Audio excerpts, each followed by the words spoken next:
Hello and welcome to The Point. Today we're going to focus on the things politicians say. Do they realize how much damage do themselves? And why do they complain when in fact the blame is entirely their own? Later we shall focus on Priyanka Gandhi's claim that the opposition has humiliated her family and husband. But first, Captain Amarinder Singh's comment about Jagdish Tytler's role in 1984. Has it turned into a spectacular self-goal?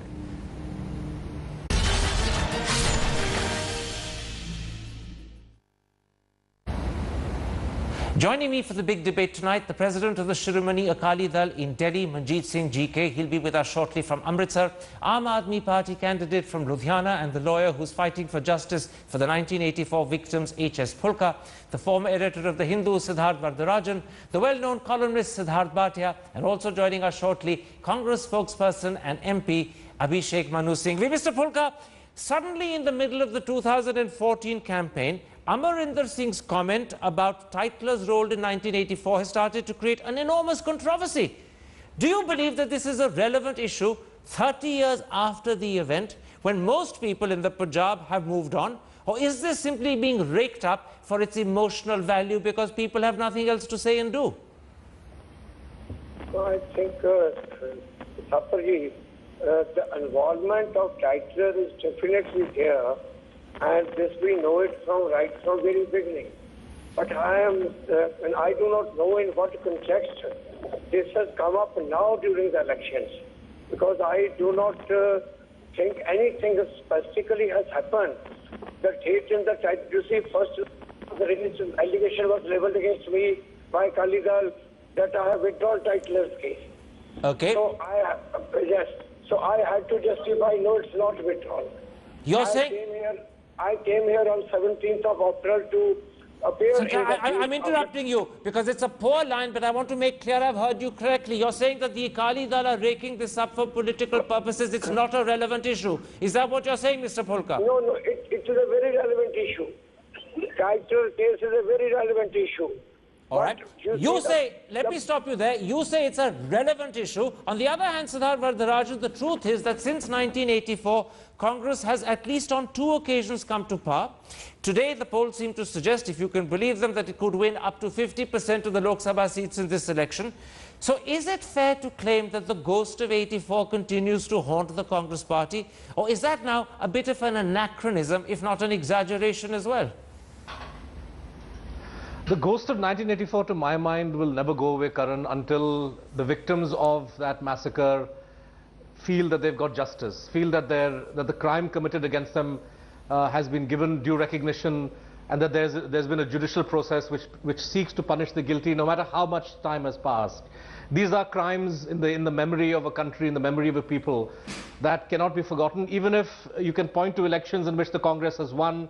But these remain live issues, and I think for Amarinder Singh to somehow make light of this, and to say that he was around in November '84 and nobody mentioned Tytler's name. I mean, I don't have the pamphlets in front of me, but the PUCL report, who are the guilty, and the report put out by the Citizens for Democracy of Justice Tarkunde, which were based on interviews of victims of the 1984 genocide of Sikhs, quotes people as naming Bhagat, Lalit Makhan, Jagdish Tytler, so the names were there, and the fact of the matter is that no proper investigation was done, no cases were registered, as a result of which today, 30 years later, the Congress can point back and say, well, no guilt was established, but that doesn't erase the memory that people have of this incident and their desire for justice. No, it certainly doesn't, Siddharth Bhatia, erase the memory that people have or the sense of injustice that they acutely feel. But on the other hand, 30 years have passed. And perhaps the preponderant majority of the Sikh community now wishes actively to move on. People want to get on with their lives and close a sad, sorry chapter of the past, even if it is sad and sorry. And therefore, I put it to you, in an election campaign 30 years later, how relevant is this alongside critical issues of water, health, education, sanitation and food? Karan, I covered those riots and the killings. I wouldn't call them riots. I covered those killings. I saw the brutality. I think Siddharth is absolutely right. But we've got to distinguish between two things. If you ask whether this is electorally relevant, I would think not, because two governments were formed. There's been a Sikh Prime Minister. Amarinder Singh had resigned at that time, but he has come back. So electorally, I suppose it is true to say that people have moved on, but there is something called justice. And I think Amarinder Singh is being a bit clever by half by raking it unnecessarily and, in a manner of speaking, rubbing salt.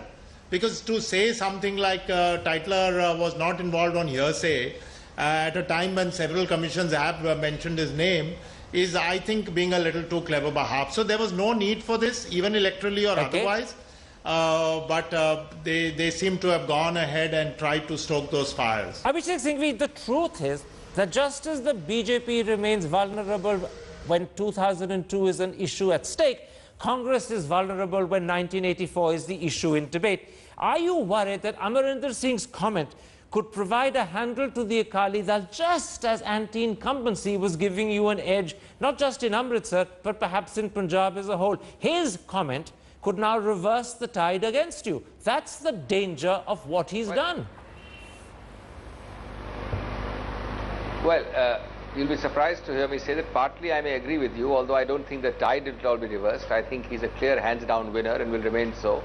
But certainly, it's a dead and gone issue which is only peddled for political purposes, and perhaps he had no intention of giving a political handle to those who would peddle it. He has clarified thereafter. I think it should be allowed to rest there, but I don't expect it to be allowed to rest because it's a political handle now, a stick to beat people with. Well, and it's a very good stick. It's a very good stick to beat people with, which he's gifted. That's the problem. He's gifted the weapon to his opponents at his cost. No, after his clarification, I don't think there's a gift. He has made it clear that he's not a judge and jury. He has said what his perception was at that time. He has clearly meant that. He said, when I went around, I heard names ABC, I didn't hear this. Let me stop you. Let me tell you one thing, Karan. Let me stop you. I'll come back to you on the clarification that is issued in a moment's time. I want, for now, to stick to this issue about, is it a relevant electoral factor? And I want to put this to you, Mr. Phulka. You're campaigning in Ludhiana, a constituency which the Congress won in 2009 by 1,14,000 votes. They won it also in 1999. Clearly, in Ludhiana, the ghost of 1984 in electoral terms has been laid to rest. It doesn't haunt the Congress party. So when you say it's a relevant issue, it may be an emotional issue for people, but it is not an electoral consideration. Yes, it's not an electoral issue. It's a relevant issue today. But now the elections are being fought more on the issue of honesty, integrity, and corruption. So it is a relevant issue, but we are not making it an election issue. All right. That's a very interesting point. I'm stopping you there, but you've made a very important point. You're saying it's relevant, but you are not making it an election issue. And you are, of course, the lawyer who's been fighting primarily and principally for justice for the 84 victims. There's no single person in India more prominent in that fight than you. So it's very interesting that you're not using it as an electoral issue. Why aren't you using it as an electoral issue when SAD clearly is? Explain that to me quickly. Because I do not want the people to play politics on such a serious issue. I do not want. I mean, Akalis has racked up this issue again and again against me. When they made a propaganda that I have withdrawn Titler's case, whereas it is pending, very much pending in the court, and 17th April was the date. I came down all the way. Mr. Phulka, let me stop you there. You said something very important. You don't want to politicize this issue. You believe it's an issue that should be above politics. Mr. Manjeet Singh, you're president of the Akali Dal in Delhi. Your party has politicized this issue like nothing else. And you've just heard Mr. Phulka, who perhaps is the single Sikh in the country associated with fighting for justice. He's done more than your party ever has for justice for those victims. Yet he believes this shouldn't be politicized. Why are you politicizing it? I don't understand. I have joined you late and I know what Mr. Phulka has said, but I want to make it very clear. In last elections 2009, the tickets were given to Sajjan and Titler. When Prime Minister in 2005, forgive me, the tickets were not given to Sajjan and Titler. An attempt was made to give it to them, but they were then taken back. So you're wrong on facts. Public pressure ensured that neither Sajjan nor Tytler got those tickets. Just a moment. The tickets were given to them. They were taken back when we protested on the road. That's what I said. It was not that Congress took it back. Mr. Manjeet Singh. Mr. Manjeet Singh. The tickets were... Now, let me complete. Please let me complete. When in Churu, the Rahul Gandhi gives a speech that he was angry for 15 years on Sikhs, those who killed his grandmother. Aren't we allowed to ask question to him? Why were you not angry when 12,000 Sikhs were butchered on the roads of India? Today, the point, when Mr. Manjeet Singh, the point Mr. Phulka made, which I want you to address, is different. Mr. Manjeet Singh, listen to me. Your rhetoric is carrying you away. Listen to me for a moment. This issue is too close to us. Just a moment. It's not the emotional content of the issue I'm questioning. It is a very emotional issue. It's one of which rankles with people. I'm talking about whether it's an electoral concern. At a yes, time, it is emotional to us. We are not politicizing it. Yeah. We are only fighting for justice, nothing else. Let me then focus closely on what precisely Amarinder said. Siddharth Varadarajan, his exact words were, I'm not the CBI, I'm not the court. I'm telling you what I saw and felt. I was in Delhi, I went to all the camps, and everyone I met, my apologies, took all the names I have told you except Jagdish Tytler. When did Jagdish Tytler's name come up? It came up when he was fighting Madan Lal Khurana in Delhi, and that was months later. Now, that may be indiscreet. It may be, in fact, hurtful, and he may end up damaging himself. But at the end of the day, would you say that this will only affect Congress in Amritsar? It's unlikely to have damage across the Punjab as a whole. You know, when Mr. Phulka says that this isn't an election issue, he's right. But when somebody tries to go into denial mode, cast your mind back to Manmohan Singh's campaign in, I think, the 2004 election. The 99 election, when he stood from South Delhi. And that one remark he made where he tried to suggest that the main people responsible for 84 were the RSS and not Congress, the kind of backlash that generated. So even, whatever he was trying to accomplish, by raking up this issue and trying to make light of the allegation against Tytler, and by the way, factually completely wrong, because as I said, all the reports that came up at that time based on witness testimony very much included Mr. Tytler's name.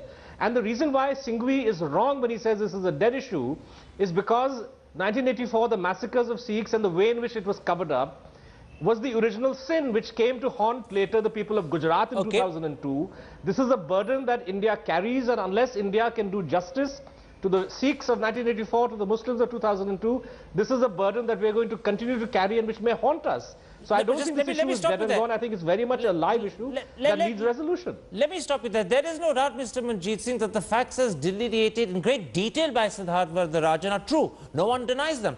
But at the end of the day, what Amarinder Singh has done is to simply say what he saw and what he felt personally. He may be indiscreet, he may be offensive, but it's his personal opinion and he has the right to express it. Why are you, in the middle of an election campaign, when the economy, health, education, sanitation and water are much bigger issues, deflecting attention from that to concentrate on the silly indiscretions of an individual? That's the key issue I'm raising with you. Is that doing the people of Punjab a service or a gross disservice? The thing is what the timing of what Amarinder Singh said. Why did he said on this time? Secondly, Mr. Amarinder Singh, I don't know which camps he visited. We were there in whole of Delhi. We were there for years together. Everybody named, the commissions named Mr. Tytler. The Sikhs who were sufferers, it is at Pul Bangash Gurdwara, the employees of Pul Bangash Gurdwara, the resident of that area, they named Jagdish Tytler, and he's giving clean chit to them. Secondly, but Mr. Manjeet Singh, you're missing the point I made. You may be right in saying that Amarinder Singh's facts are wrong, but the point I'm making is that in an election, when other issues like the economy, health, water, education, sanitation, and God forbid even the failing monsoon that's being predicted are more of concern to the people of Punjab, why are you allowing an old emotional issue to deflect attention? That's the issue I'm raising with you, and that's the issue you won't answer. The thing is, before Amarinder Singh gave this statement, there was no 84 issue. there was no rights issue. It only came up when Amrinder Singh said on a national television that when he went to the camps, nobody took the name of Mr. Jagdish Titler. What was the need of doing this? That means Amrinder Singh is deliberately raking up this issue to deflect the issue, the intention from the main issues. So that's your viewpoint. I don't want to get lost in the details of what Amrinder Singh said and did. I want to broaden this discussion to try and talk about the key concept of whether 84 is a ghost that will continue to haunt the Congress party. And the problem, Abhishek Singhvi, is that it's not just Amrinder Singh who seems to suggest an unsavory and unwarranted sympathy to Titler. Congress made him a minister in 2004 when he was, in the eyes of the Sikh people and many others, a seriously accused man. You gave him a seat in 2009 or a ticket which had to then be removed and withdrawn because of public pressure. Rather than distance yourself from a person who the public considers an accused, you keep embracing him. That's why the ghost keeps haunting you. Look, you have to step back a little from this. Let me make 2 or 3 points. First of all, I must say that while I vehemently disagree with Mr. Fulka in many issues, I would certainly appreciate the fact that he doesn't flog this issue for political purposes. I certainly, for the same reason, condemn this cheap flogging of the issue for political purposes as the SAD does, and it's done on your program. As far as your question is concerned, let's just step back and remember that while the Congress does in no manner agree with the claims of innocence or otherwise pleaded by all the line of people, be it HKL Bhagat, Shastri, Titler, etc. Equally, Mr. Titler has not only not been convicted, but is actually today Forgive me. What about the Caesar's only because wife of protest petitions which what have about gone, the Caesar's wife principle? Does a political party associate with people who are accused in the public eye of heinous crimes, including murder? Look, don't you keep a respectable judicious distance from them? That's what you're failing to do. That's why the ghost is haunting you. Time and again, Mr. Titler came back. Time and again, Mr. Titler came back with no convictions or no pending cases against him. Protest petitions against him led to again cases being on. And for a long time now, he's been denied any office. Well, just a moment. It's not such a long time. He was given office less than 10 years ago by you. Siddharth Bhatia, it's not just that Congress is not distancing itself from Mr. Titler, but if you go back in time to 1984, Rajiv Gandhi didn't distance himself from HKL Bhagat. To everyone's shock and horror, the very first cabinet Rajiv Gandhi formed after winning that momentous victory included HKL Bhagat. And HKL Bhagat was clearly at the time not just accused, but in the eyes of the Sikh people, virtually a murderer. So when I say the ghost keeps haunting Congress, do you get the feeling that actually Congress seems to invite the ghost to do so?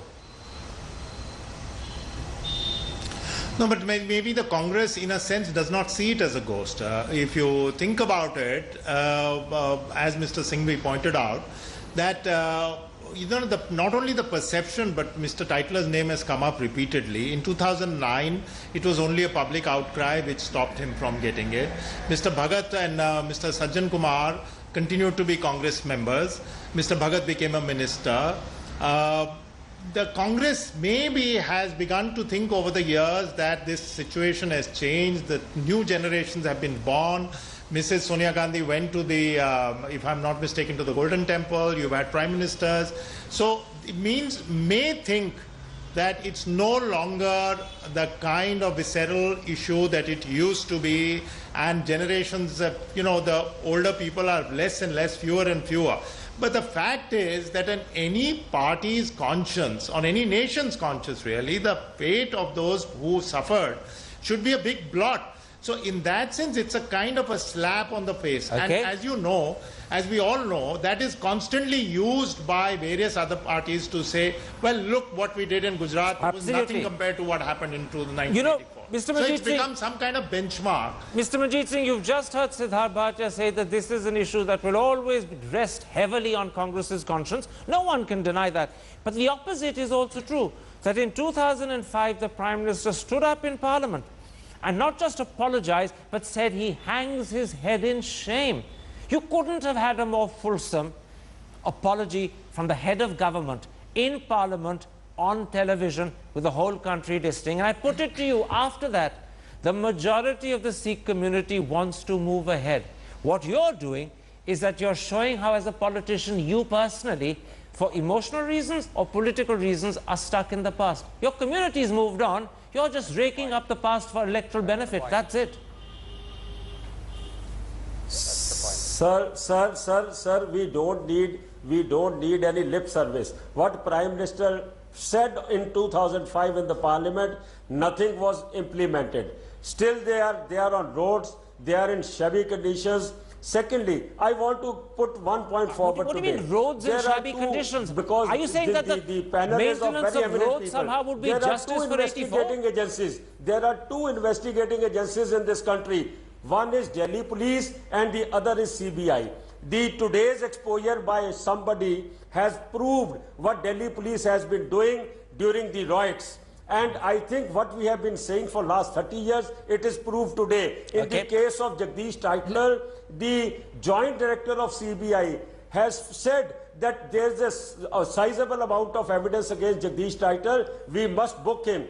The Director of CBI, let me stop you there. On legal matters, the authority with us today is Mr. Pulka. Let me bring him in. Mr. Manjeet Singh, we have Mr. Pulka with us. Let him address those issues. He is the authority on it. Mr. Pulka, no one is a greater authority on the legal issues of fighting Mr. Titler. You've been doing it for virtually 30 years. But I put this to you, at the end of the day, it's the courts of India, for whatever reason, that refuse to find him guilty, not the Congress party. Your problem is that the courts are either dilatory or they're not convicting. Your anger should be with the courts, not Congress.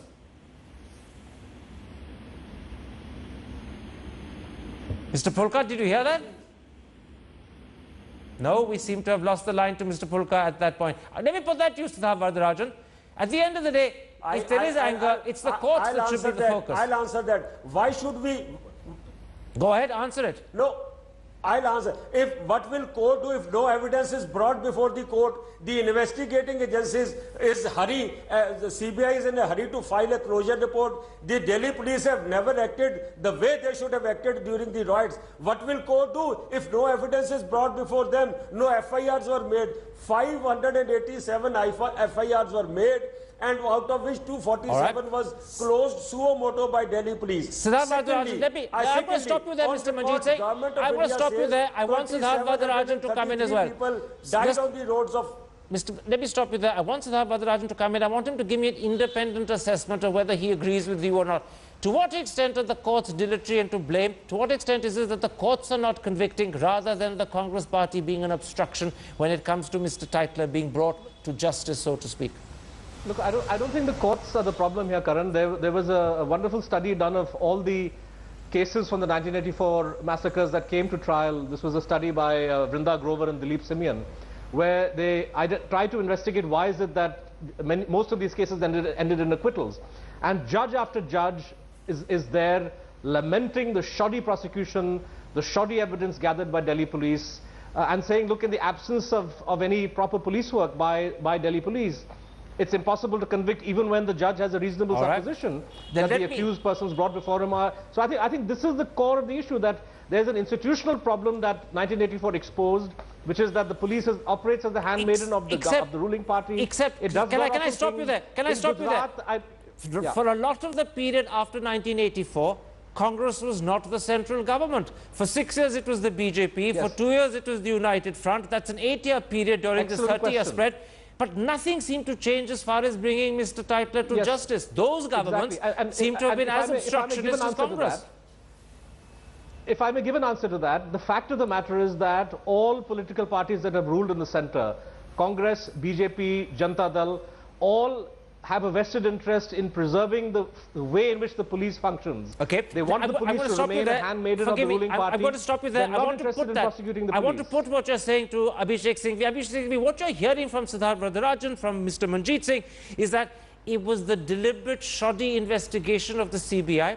For those 30 years, for 22, it was under Congress control. You have a moral responsibility to actually ensure justice is brought. and you failed. You failed to exercise moral responsibility. You failed to exercise effective administrative control. Maybe you even thwarted the CBI and the investigative agencies. That could be a further charge. Respond to that. I think you partly answered it. It's nothing but a political stick to beat. It's exactly like Bofors. From 86 to 2004, 10 years were non-Congress governments. In those 10 years, not a single conviction, not a single arrest in Bofors was made, but people made political careers out of Bofors. 20 years were Congress governments, and during those 20 years, the CBI was throttled probably by government directive. No, one minute. Between 84 and 2004, roughly 9 or 10 years of non-Congress government. The same thing applies to the Sikh prosecution issue. No, just a moment. If you say that the state 20 years were Congress governments, and during that period, the charge is that the CBI was throttled by political direction from Congress governments. I am only counting 84 to 2004, sir. In those 20 years, 10 or 9 were non-Congress. And I am saying that this subordinating argument doesn't work, because non-Congress governments have not been able to secure a higher conviction decree, and it's Let me then put that point. Let me put that point. Siddha Bhatia, is somehow Congress exonerated, or at least excused from the charge of deliberate dilatoriness, of deliberately obstructing justice by the fact that the intervening BJP governments and United Front governments did nothing as well? Does their precedent somehow provide an excuse for Congress? There's no excuse. It didn't happen. Is that to me? Yes, it is. Go ahead. It is to you, Siddha Bhatia. Yeah. It is to you. Yeah, no, as I said earlier, that, what tends to happen is, if there is shoddy investigation built up, we have seen that in the case of the 92-93 riots in Bombay. If the shoddy investigation builds up, and that's the only investigation that is done, no matter who's in power, even if assuming they want to take it forward, there's nothing you can do. If there is kind of an institutional rot at that way, the bad investigation, Mr. Abhishek Singhvi said that, there were other governments in power. But at the lower level, even if a government may wish to, and I'm not sure they wish to, even if the government wishes to, several things can happen at the lower level. And my point here is, if the Congress, as much as the BJP or any other party, realizes that the anger is so palpable against people now who are campaigning against Mr. Tytla. There comes a time when you want to say that, look, we want to send certain standards. That has not happened with anybody. Let me stop you there. It's and not that unfortunately 1984 keeps coming up. I'm stopping you there, Sabhati. I want to go very quickly to Abhishek Singhvi. It's not just that you haven't lived up to standards, as Siddharth Bhatia was pointing out, but there's something even worse. On this issue of 1984, repeatedly Congress seems to stumble. In January, in the interview he gave Times Now, Rahul Gandhi was asked to apologize, refused to do so, and created another storm of controversy. Now Amarinder Singh has gone and opened his mouth and said things that he clearly shouldn't have said. Have you people got a fundamental problem which ensures that every time 1984 or any talk of it lurks on the horizon, you stumble into a pit? You keep falling on this issue. Can't you handle it with greater finesse? I think I've answered the Amarinder Singh question fully in the beginning. I've said that he has clarified what he meant. And I'm not talking about Amarinder Singh. I'm talking about the fact that you keep falling down on your feet when you have to handle this issue. Why can't you show greater finesse as a party? It's a bigger point, not Amarinder alone. The two examples you have given I have to deal with those, because that's the two examples you gave. But as a party, our stand is clear. We have shown genuine contrition. The Prime Minister and the head of the party have apologized or expressed deep regret. We have taken every possible step to have a healing touch with the Sikhs. We have a far greater interactive situation with the Sikh Prime Minister and with the entire community of Sikhs than Mr. Modi has ever bothered about minorities in Gujarat or elsewhere. I want to stop you there. I want Mr. Manjeet Singh to have the last word. You've heard Congress say that they've done everything they can to show contrition. You also heard Mr. Phulka say that this is an emotional issue, but it is not an electoral issue. Do you believe, because you're now in Amritsar, in the constituency where this happened, do you believe that this will make a sizable difference to the way people vote?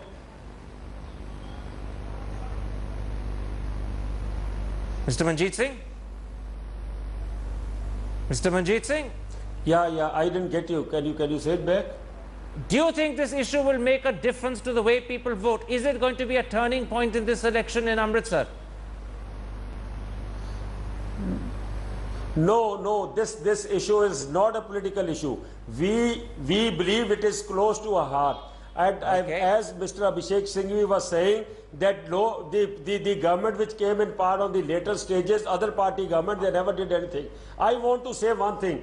If a murder is taken place, if you are given few days or few hours, the evidence is All right. eroded. Now the thing is that FIRs were not registered. No, forgive me. I'm going to stop you there. I'm going to stop you there, Mr. Manjeet Singh. Those two people whose portraits are hanging behind you, Prakash Singh Badal and his son, were critical members of that government that the BJP formed in 1998 to 2004, and even when they were in office, very little was done about this issue. But I'm glad you said that it's not a political issue. I'm glad you said it's an emotional issue, because I believe that is precisely how it should be seen.